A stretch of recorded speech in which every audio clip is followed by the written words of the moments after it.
મહત્વના સમાચાર મળી રહ્યા છે ઉનાથી।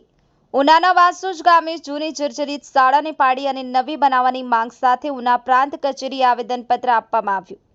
વાસુજ ગામે 13 ફેબ્રુઆરી 2025ના રોજ ચાલુ પ્રાર્થનાએ સ્લેબ ઉપરથી પોપડા પડવાની ઘટના બની। આ ઘટનામાં 7 જેટલા વિદ્યાર્થીઓને માથાના ભાગે ઈજા પણ થયેલ। ત્યારબાદ આ પ્રાથમિક શાળાની છત ઉપરના પોપડા એફએસએલમાં પણ મોકલવામાં આવેલા અને હાલ આ શાળાના ઇમારતનું રિપેરિંગ કામ ચાલુ છે। ગામમાં આવેલી બંને શાળાનું રિપેરિંગ કામ ચાલુ હોવાથી હાલ બાલવાટિકાથી ધોરણ 8 સુધીના બાળકો બૌદ્ધ વિહારના સિમેન્ટના પાત્રના શેડમાં અને ગામના જર્જરિત નળિયાવાળા ચોરામાં તડકામાં બેસી અભ્યાસ કરી રહ્યા છે। ગ્રામજનોની માંગ છે કે શાળાનું આ ઇમારત નબળી ગુણવત્તાનું હોય અને દરિયાઈ વિસ્તાર હોવાથી ફરી ભવિષ્યમાં પોપડા ખરવાની ઘટના ના બને અને નવું બિલ્ડિંગ બનાવવામાં આવે તેવી માંગ કરી છે। ગ્રામજનોએ દેશના વડાપ્રધાન અને ગુજરાત રાજ્યના મુખ્યમંત્રીને આ અંગે આવેદનપત્ર આપી રમતગમતના મેદાન સાથે નવી શાળા અને બિલ્ડિંગ આપવાની માંગ કરી છે।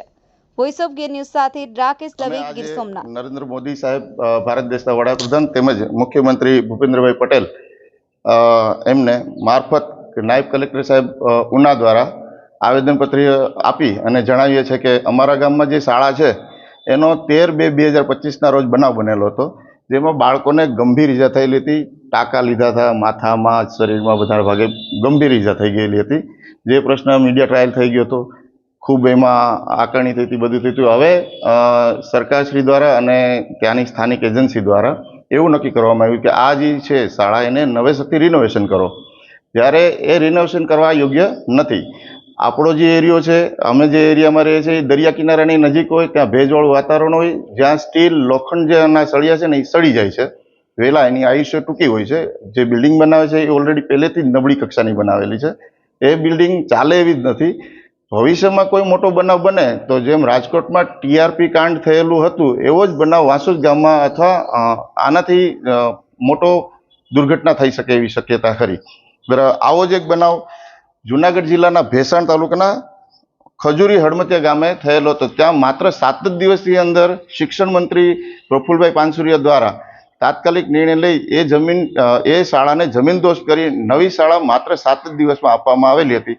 અમારી સરકારશ્રીને નિવેદન ને આવેદન છે કે અમારા ગામમાં પણ ઝડપથી કામગીરી કરી અને નવી શાળા આપવામાં આવે। અત્યારે અમારા છોકરાઓને વાર્ષિક પરીક્ષા હોય, એ પરીક્ષા એક જ શાળાની એક જ સાથે એક જ કક્ષામાં બધાને એક જ શેડની નીચે બેસાડી વાસોદ ગામના ચોરાની અંદર કોળી સમાજનો ચોરો, દલિત સમાજનો ચોરો, એની અંદર બેસાડી પરીક્ષા લેવામાં આવે છે। વિદ્યાર્થી માટે વાર્ષિક પરીક્ષા એટલે એનું ભવિષ્ય હોય છે। જે પરીક્ષા એક સાથે લેવામાં આવે છે, એના પછીનો બીજો પ્રશ્ન અમારો એવો છે કે એ લોકોને બાથરૂમ કરવા, બીજું ટોયલેટ કરવા કંઈ પણ જવું હોય તો આજુબાજુના ઘરોમાં જવું પડશે। બે ચોરાની વચ્ચેની જે લાઈન છે, જે ડિસ્ટન્સ છે એ 700-800 મીટરનો છે, જે કાફી હાલાકી કરવા જેવો છે। અમારા ગામમાં અલગ અલગ જગ્યાએ 3 થી 4 શાળાઓ બનેલી છે।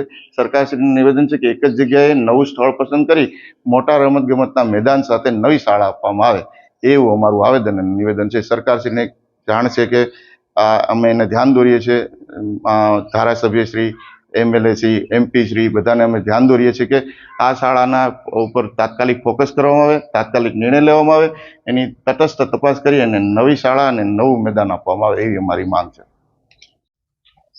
શું સમસ્યા છે તમારા? સમસ્યા સાહેબ એ છે, સ્કૂલના બાબતે અમે સાહેબને આવેદન આપવા આવ્યા હતા તો આપ્યું એમને।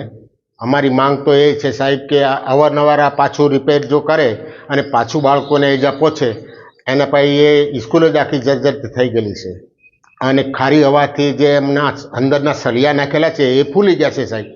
જો ચોમાસાના અંદરમાં પાછો વરસાદ પડે અને પાછા પોપડા પડે અને પાછું બાળકોને નુકસાન પહોંચે, એટલા ખાતર અમે નવી સ્કૂલની માંગણી કરીએ છીએ, બરાબર।